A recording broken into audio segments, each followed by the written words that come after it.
Smells like honey. Baby bees.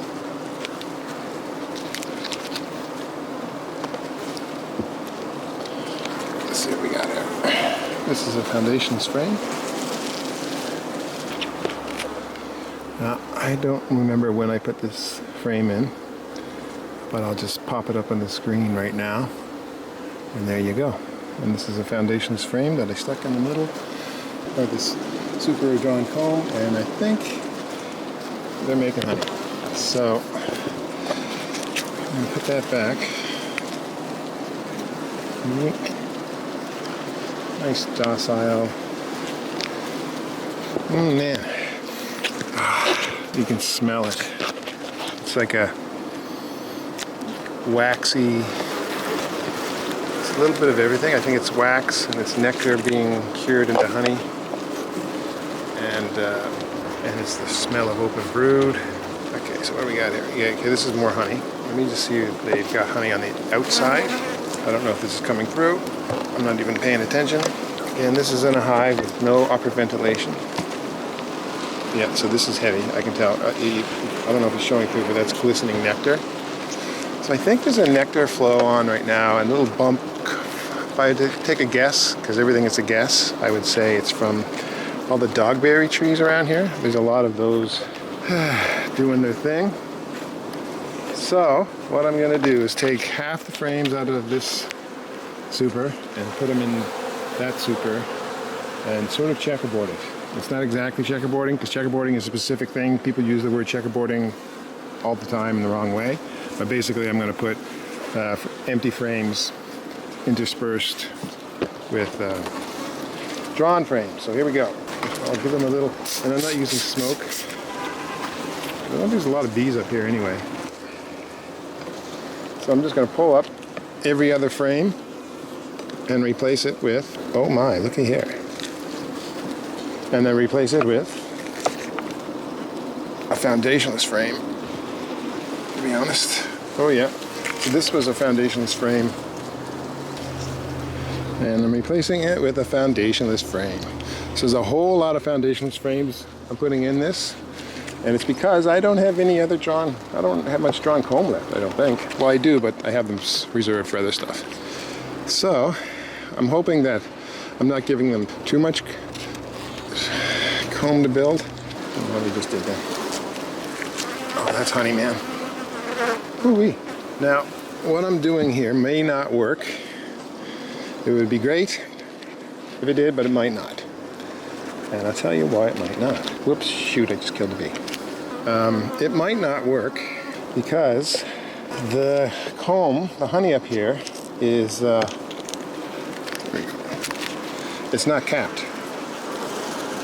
So, instead of drawing out nice, even comb, they might just extend the comb honey, the comb that they've already built, and it just might end up being a bunch of, like this frame that's coming out now, it's next to another frame that's just like that, uncapped, still open. So they might just make those thick frames and ignore the Foundationless frames I'm putting in. And if they happen to do that, well, I don't care. Because this is just honey. If it was brood, it'd be a different deal. I'd have all wonky, thick comb in the brood nest and it'd be a pain. But that's not what's going on here, so I'll show you what I'm talking about in a second here. Super chilled out bees, man, love it. This is a Foundationless frame that doesn't even have a starter strip, so that could end up being a disaster. But here's what I'm talking about. This frame of honey, oops, see that? That's uncapped honey. So, and there's a big flow going on right now, and they're just bringing in honey like it's going out of style. They're bringing in nectar, I mean, and they're making honey. So, if I left this frame right here and this space right here, they would just build that out to one big, thick hunk of comb honey, or just a big hunk of comb. They would just fill in that space, and that's what they might do with this Foundationless frame. Instead of building a comb off this Foundationless frame going down the middle, they just might take the comb, the open honey on this frame and the open honey on that frame, and just build through this extra space And this here thing won't be doing anything. It'll just be an empty space that has a frame in it, around it. Could happen, probably will happen. So I've got that, and this is going to be the new top, and this is the super that's on it right now. So I did basically the same thing with this super, except for these two frames. And so they might end up making a bunch of bulky, wonky comb, but I don't care because it's honey. It'll just make thicker frames. And so what I would do in that case, if that is what they end up doing, and they probably will, I'll just pull out the frames that don't have any comb on them and then spread these frames apart. So there'll be like probably 8 or 9 frames that I'll space out further. And so there'll be a lot of space between the frames. And so the bees will make super thick comb off of those frames. And I'll actually get more honey. Yep. Anyway, that's what I'm doing.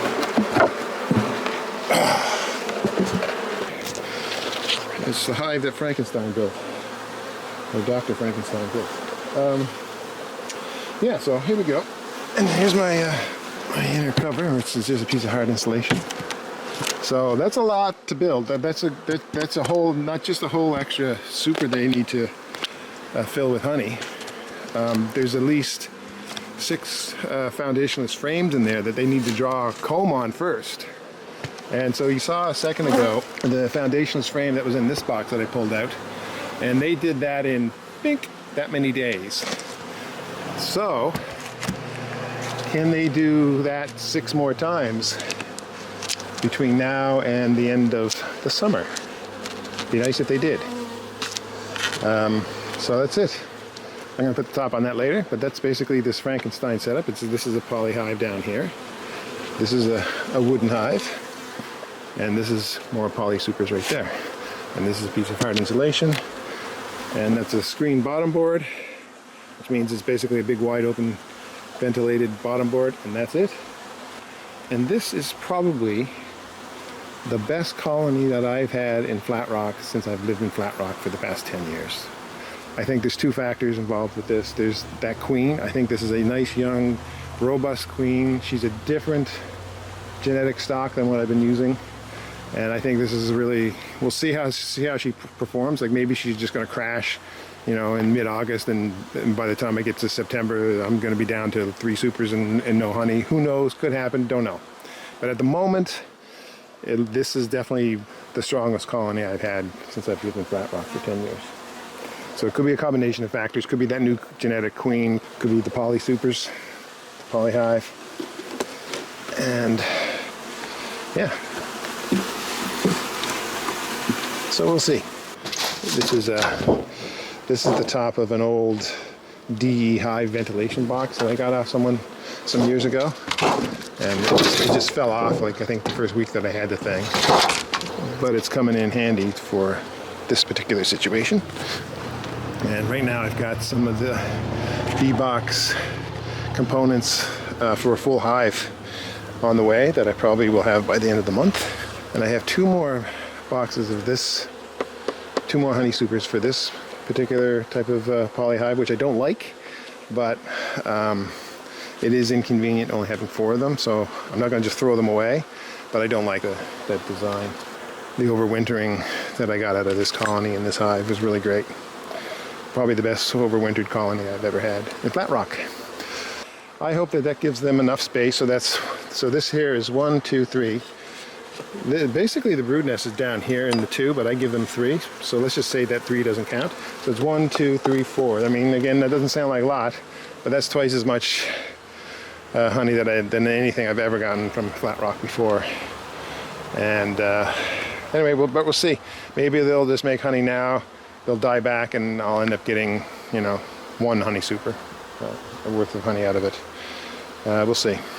Yeah. What else is there to say about this? So I may have given them too much space, considering it just depends on how much nectar we have coming in over the next 2 months. But I hope, and I'm totally happy with this, that this is all I have to add on to this colony. That's enough space for them to make brood and babies and honey, and I won't have to touch them until, like, you know, the end of August or September, which is great. I have no problem with not digging into my hives. I think there's this point where, I think this is a milestone in beekeeping where you can assess the health of the brood nest without actually digging into the brood nest. I think new beekeepers generally open up their hives about once a week, every 8 days, something like that. And they should, because I think it's the best way to learn, just by sticking your head in the hive as much as possible. But I wouldn't want to do that all the time. I wouldn't want to do that for 15 years. And right now I'm not, but I've definitely follow that sort of thing if I was starting out. Just get in there as often as you can without killing your bees. Because you learn so much just from looking at what's going on inside the hive. And I know you can learn a lot from outside the hive. I argue that there is more to learn from looking inside the hive. Because you can see things on the outside and go, oh yeah, they must be doing this and that and all this other stuff. Then you get inside and it's just a completely different story. So I don't think you can always go by what you see from the outside of the hive. Not with some things anyway. But that's just me. Anywho, there's some pollen. I think this pollen is Dogberry. They're not bringing in a ton of pollen. Earlier this year they were bringing in a whole lot of pollen and a whole lot of nectar, but I think they've died down a bit. And now it's starting to pick up again. I was digging into a hive earlier today. And I'd say within 10 minutes, I was just completely soaked, top to bottom, sweat pouring into my eyes, stinging my eyes. And it was in this really highly populated colony, little small colony, but heavily populated. And so many bees that I just couldn't see anything. It was just bees falling off the frames. They were so thick. And I got so hot and so exhausted and so instantly sweaty and dirty. I think there's a huge disconnect between the public image of beekeeping and the reality of beekeeping. Because that wasn't a joyous, wonderful, blissful, universe connecting experience. It was just exhausting and tiring. And then at one point the bees just started to turn on me and started to sting. So I think as I've gotten more experience with my bees, I know what I don't need to do, and I know I can get more done by doing less. And like I said, I think reaching that milestone of being able to assess a colony's brood nest without actually disturbing the brood nest and digging into the brood nest is a huge time saver, but it's also it's a milestone.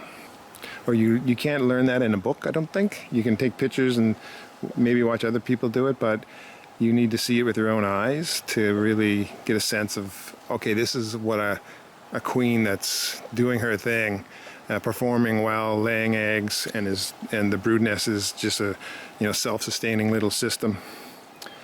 And the colony is growing and they're making more honey, and you learn through repeated experience what that looks like and what it feels like.